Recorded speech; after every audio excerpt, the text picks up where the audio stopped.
Okay. Is there any request for adjustments or relief? Our consent agenda, do I have a motion to approve the consent agenda or are there some changes?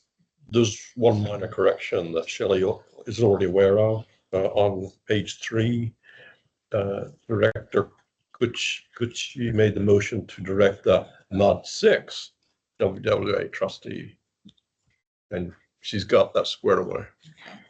So with that correction, I make a motion to approve the consent agenda. Do I have a second? I'll second. Okay. I abstain. I wasn't here. I abstain as well. Okay, well, All those in favor? aye. Thank you. Receive our monthly SJR Woodlands Division report. Well, Chris is out of the room at the moment. You happen to be yesterday. Yeah, so there you go. I could really put it on Jason and ask him to come up and do this, but the report's on page 12 through 27. As I've heard Chris say in previous meetings, there are, We're here now. there's nothing unusual. We're in compliance. So if we'd be happy, he would be happy to answer any questions that you might have now that he's in the room. Something in it, man. I know. Should have known better. Yeah. Any Yes, questions? any questions, I'll be glad to answer. Yeah, there was something in the back that caught my eye. Are you sure? Conroe official wants to pay current rate for river authority to release more water. So what they've requested is Conroe has requested 1.5 million gallons more. Right. And so what they've stated is they're willing to pay the current rate on that 1.5 million gallons only, not all the other water they receive. Right? True. That's how we're interpreting the news article. Oh, it's just something from the news. This isn't Right. something you can comment. Oh, Well, and in prior GRP review committee meetings, he has said basically the same thing, along with adding in the remarks, SRA needs to do the right thing. okay, and that's a very interesting comment. Do the right thing for all of us.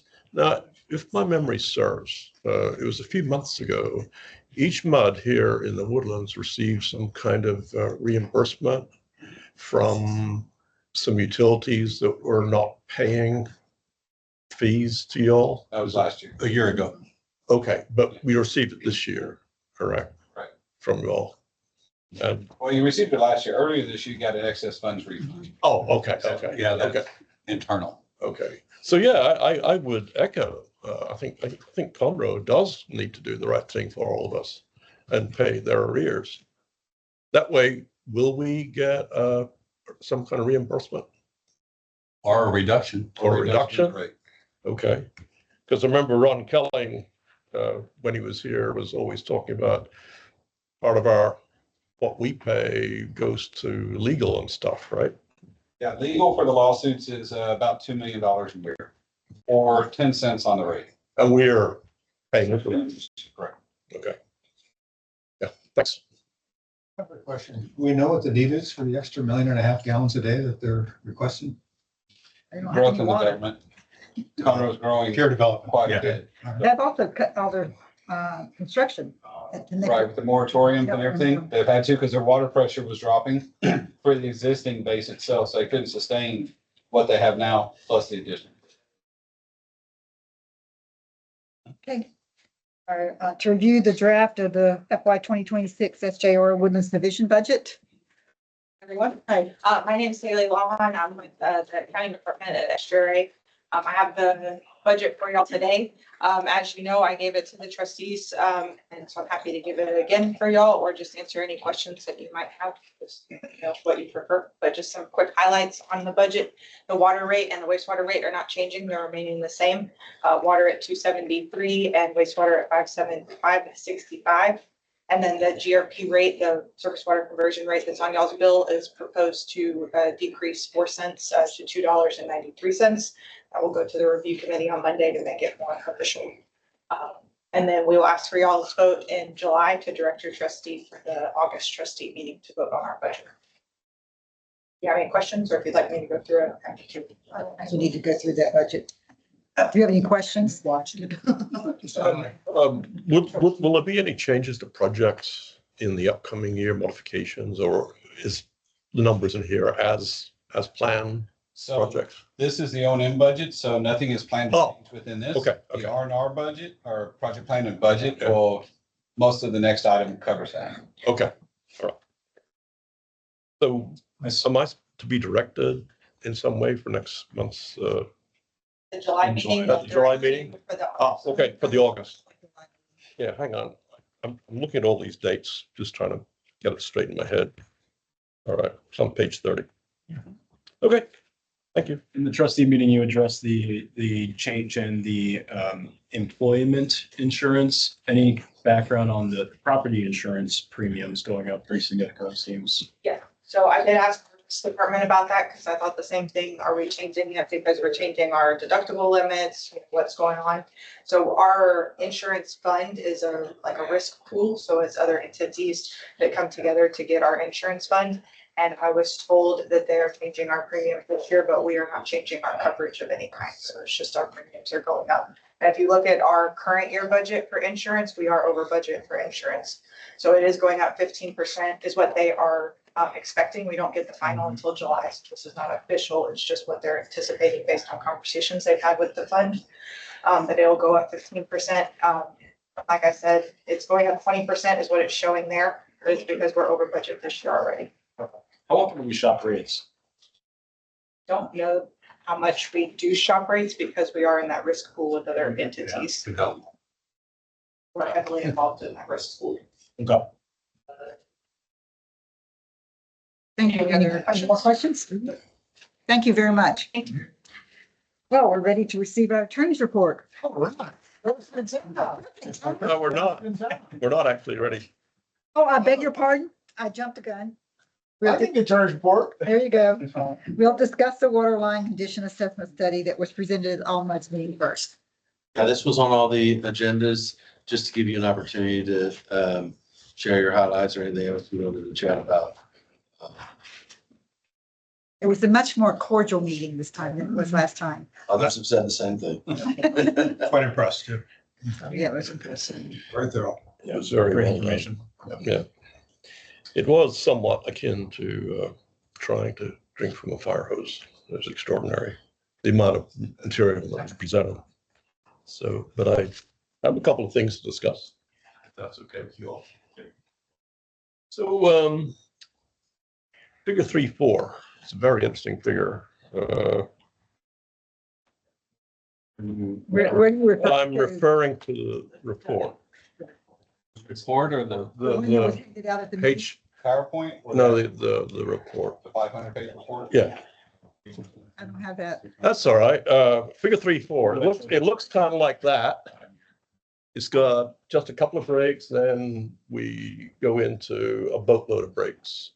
So it occurred to me, looking at this, that it's not quite coincident, but nearly coincident when we switch slowly from groundwater to a mix of groundwater and surface water. There's another part of the question for later on. I was wondering if some thickness threshold was passed, gone through in the AC pipeline. If we recall, 68% remaining thickness was a key criterion in passing from fair to poor, which means replacement in essence. So were there some lines having reached that threshold at the time the mix of water was changed? Presumably the chemistry of the waters might have been different. I do not have that information. I just thought I'd put that out there as a question. so the question is, pipe wall thickness, was that we went from a reduced, well, is it from when we went from all groundwater to a blend of groundwater surface water? Okay, Yeah, because they talk about in their it was under a section, long-term renewal plan and budgeting. The internal erosion or chemical change, if you want to call it that, was 0.58% per year versus the external 0.37% per year. So the deterioration total was 0.95% per year. I'll get back to this in just a second. So I just thought to put the question out there, was there a change in the chemistry that might have led to further breaks? But we do know, because that is something we did talk about, the blend ratio, the more surface water you have, it's higher in alkalinity. It's therefore less calcium, and so the surface water has lower alkalinity, lower calcium. Yes, So it is gonna leach from the AC pipe more. accelerated a bit. Correct, with a higher blend ratio. So when you were at 65%, you would have had more leaching, 50 less, 35 less, now we're at 50. So we Yeah. talked about that for the long natural haul of it, to see if it actually degrade the pipes quicker in the long run. Yeah, that gets me to the other question. I took this graph and replotted it as in Excel, and I fitted a exponential regression curve to it.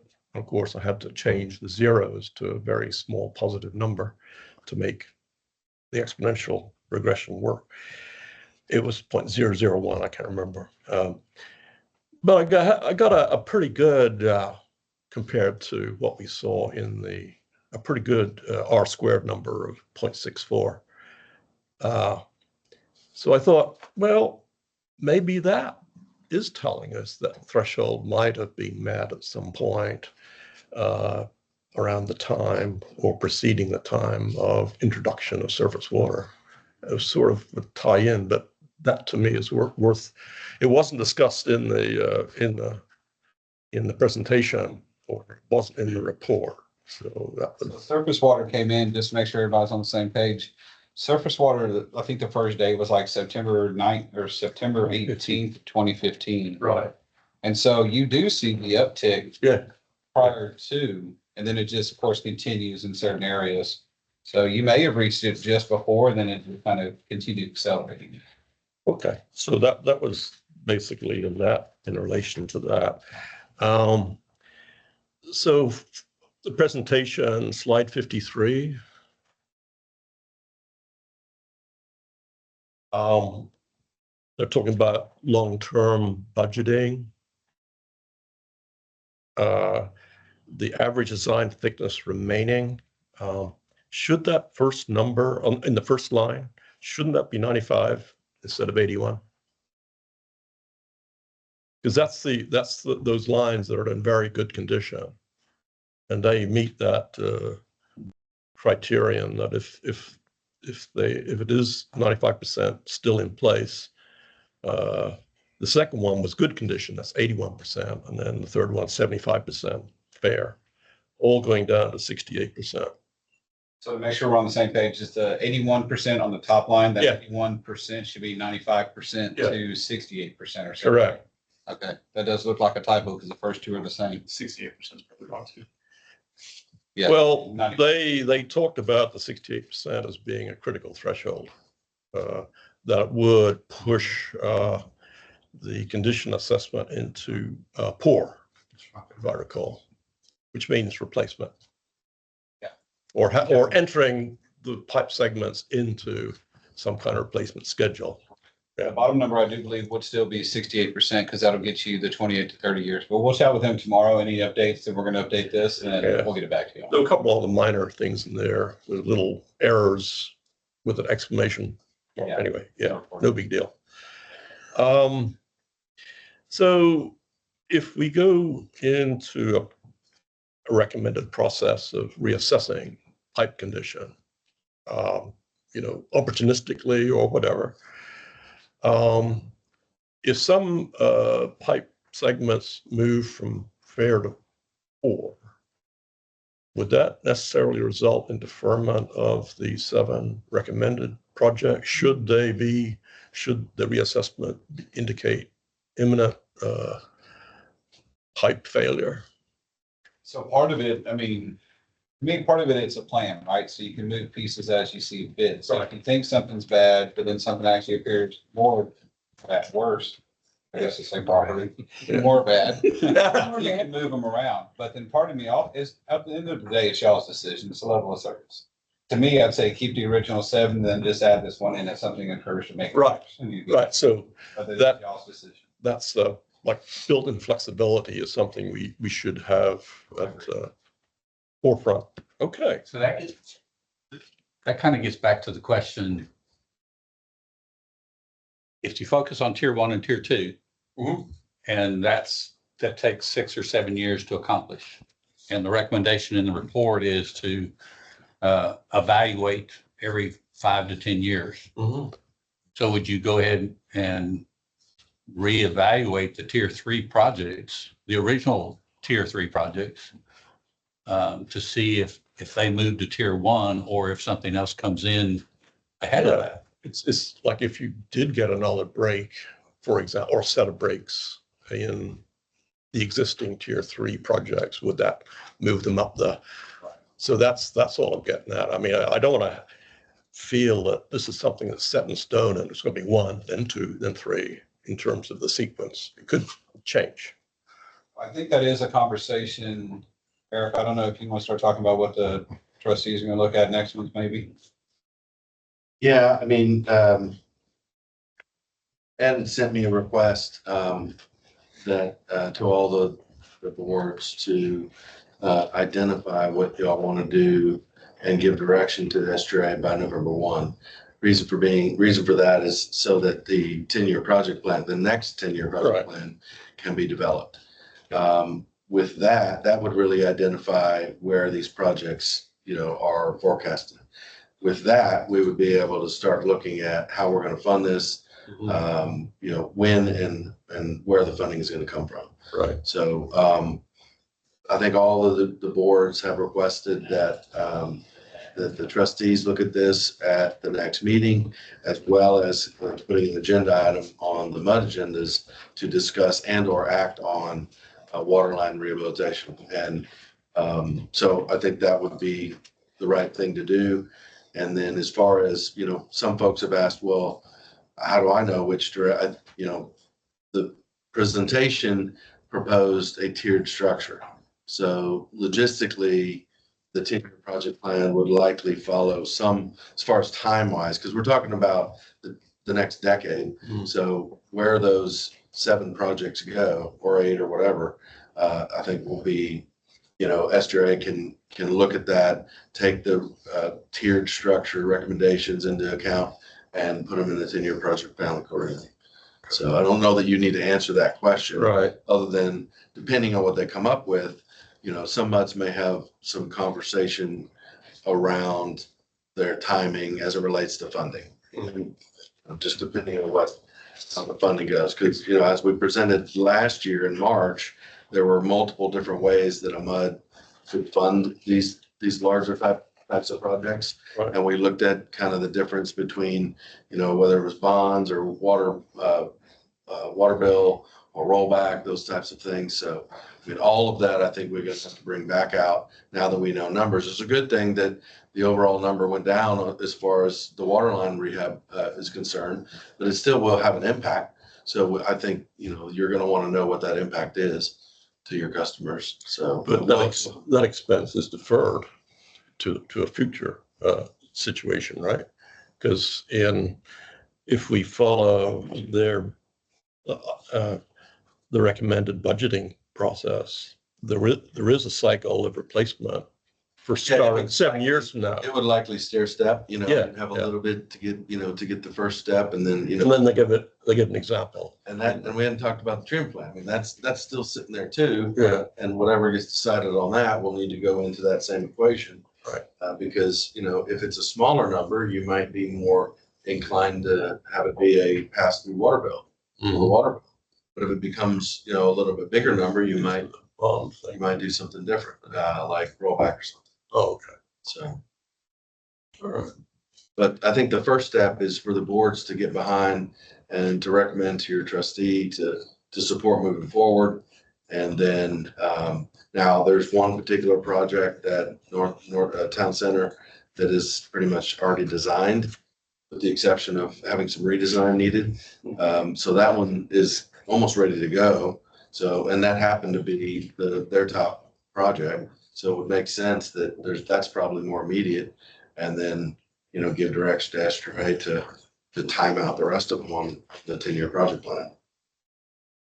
So a decision can be made on Town Center sooner rather than waiting till November. Is that what I'm hearing? I'm hearing that. It sounds like from the other trustees, yes, and the other direct boards, Yeah, that it seems like there's some interest in pushing that one, perhaps before the others. I mean, I mean, there's no decision been made, but right. I'm sensing that just from the comments that I'm hearing. I don't know what people on this board think, but I think I could get behind that for sure. Oh, absolutely. I don't think there's any question, at least from my perspective. Yeah. Great. Okay. Okay. And last but not least, I did have a question from, and it arises both in their report and one of the tables, 6.1. I was able to reproduce the inflation adjusted estimate for the Town Center waterline project, the 15.6 million. That was based on the cost, inch diameter foot number, that unit cost. When you start, so that's basically whatever was in the engineering estimate, adjusted for inflation, right? Now, in the report, they talk about using a 30% soft cost estimate.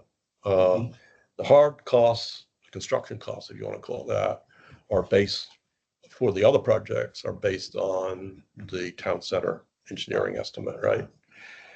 But in that report, they talk about the cost estimates being level 5. Now, that has a pretty wide margin of uncertainty from minus 50% to plus 100% going to the outer boundaries. I think for the purposes of communication, I think we really need to talk about that range. It's not just one number, because no work has been done yet to scope out and design any of the other projects. Right, but it's also very similar to how we do the project plan right now. We use the same You take a number.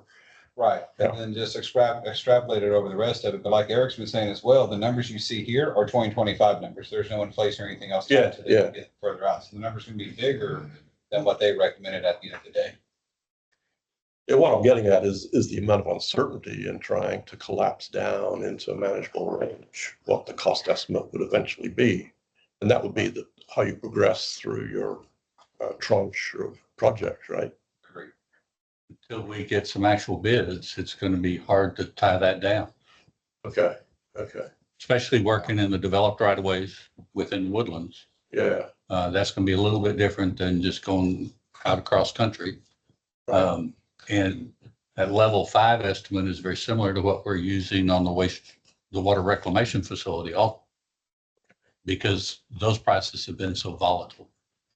Yeah, they actually have a whole paragraph in the report on such things, volatility, COVID impacts, etc. So, okay. Anyway, I just don't want people to get anchored on a number.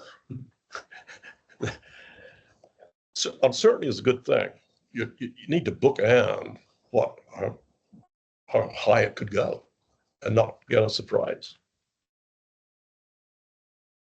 That's all I got, Anyone else? unless anybody else. Anybody else? Okay, now we're ready for the report. All right, legislative session is over, thankfully. It did not end up nearly as bad as it could have been. So if you were at the AWBD seminar over the weekend, met some one of my law partners, Diana Miller, who was there and giving the presentation with Trey Larry on the legislative update. We are preparing our standard comprehensive summary of the session, bills that passed, bills that didn't pass, but that we were very focused on. That should be ready in the next few weeks, so you'll have that before the next board meeting. That'll get uploaded to the Google Drive for everybody. If you have questions as you go through the bills, feel free to give me a call and I'll be happy to visit with you about them. One bill that we'll be implementing here in the next few months is the one that changed the time period for posting agendas from 72 calendar hours to 72 business hours. That will impact us here in the Woodlands. So be moving it forward. Yeah. We'll have earlier. Yeah, what it'll do is it'll create an earlier deadline for directors to get MUD agenda items to Eric from currently the week prior to the board meeting. Now it'll be probably Thursday or Friday, the week prior to the trustee meeting. Because we'll have to Oh, post, wow. yeah, we'll have to post agendas by the morning of the trustee meeting. So what that will do is prevent us from having specific agenda items on the MUD agendas that for topics that come up at the trustee meeting the week before, because we will have already posted the agenda. Eric and I are working on some language that would be broad enough to be able to handle some discussion and maybe some general action items that may result from the trustee meeting. And if there's something more specific, that can always be taken up or ratified at a future MUD board meeting. But we're trying to come up with a solution that would allow us to keep our current Wednesday trustee meetings and not force us to move that up a day or so and have to coordinate everybody's schedules for different trustee meetings. So more to come on that. That's a September 1 effective date. So we've got a couple of months to get that game in place. What's the reason behind that? Just more transparency, additional notice, folks saying that they didn't have enough notice for calendar hours. Really? Okay. But you know what? If that's the worst that comes out of it, Well, you're right. you know, So, then Okay, Be thankful. yeah.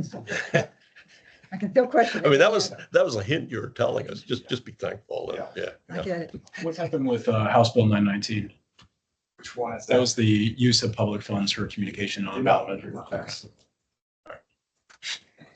Yeah, and some of these, have been recycled from past sessions and will likely be recycled again. The one we talked about with taxpayer funded lobbying efforts. That one, I think, was at least in its third go around, and it did pass the Senate and didn't pass the House. So that bill that would create the prohibition on the education would potentially come back in a future session, but this session did not pass. Other questions? Thank you very much. Thank you. General Manager's report. All right. Good afternoon. Page 51, General Manager's report starts. As you can see, we continue to expand on the report. There's a lot of information in there, and you have time to go through it. Couple things to point out. You are a party to the sanitary sewer rehab project, so that is underway now. We do continue to going through the ditch condition assessment as well as identifying some immediate things that will need to be addressed in various MUDs. So we're working through your districts to identify some of those things.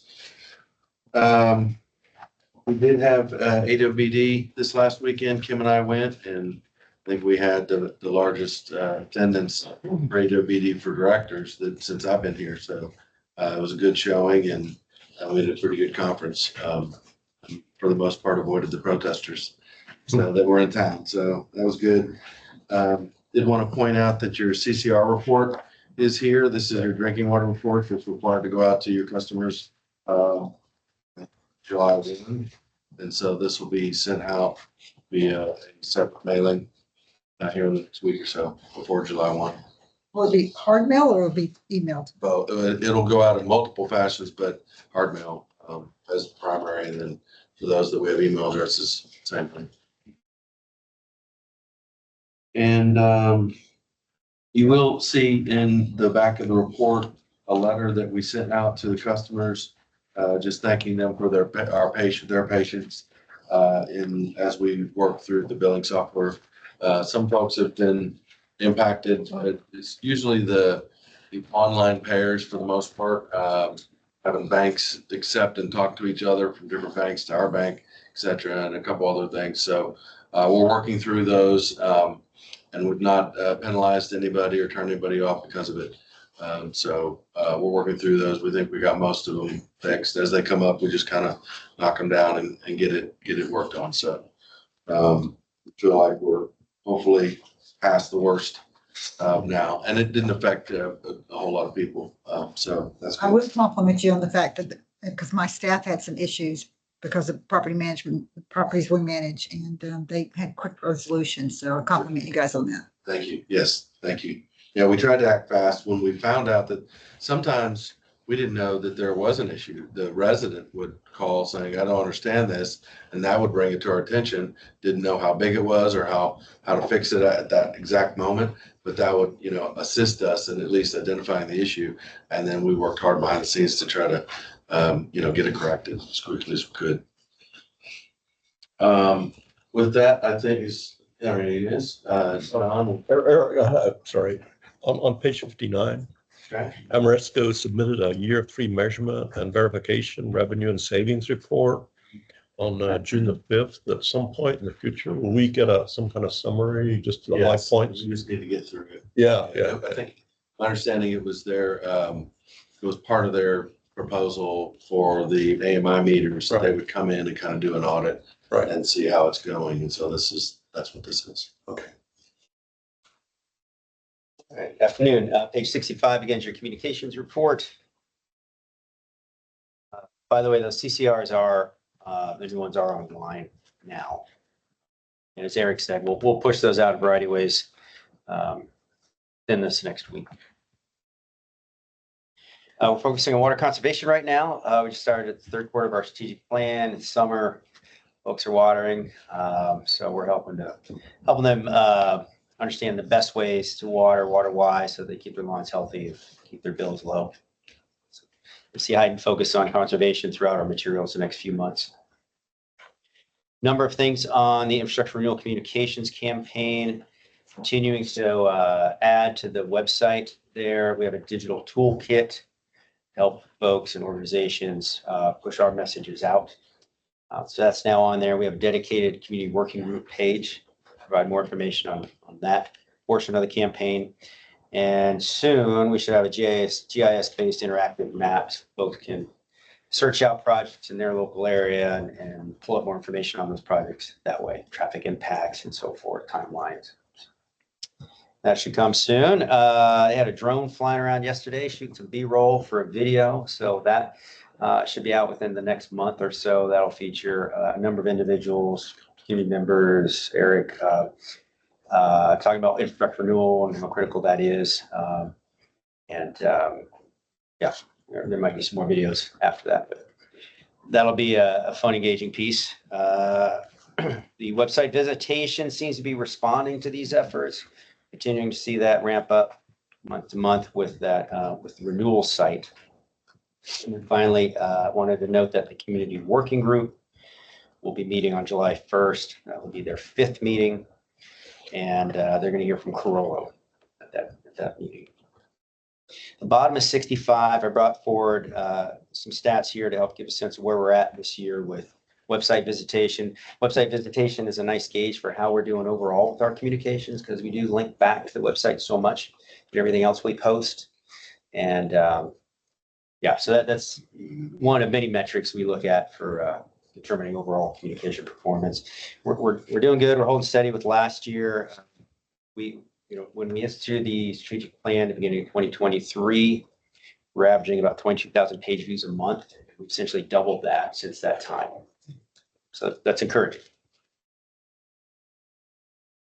Communication material, examples of such on the next few pages. And then I will see, I'm sure, a few of you out at Grogan's Mill Farmers Market this Saturday. So looking forward to that. Any questions? Thank you.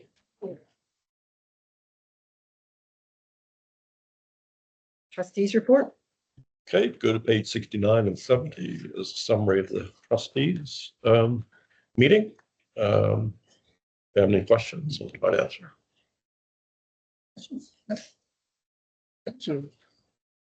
Do we have a need to? Okay. Do I have any matters that you want to put on the future agenda for July? Water line. Well, yeah, yeah, okay. I thought you were gonna do that. Just wanted to note it. Meeting adjourned. Thank you.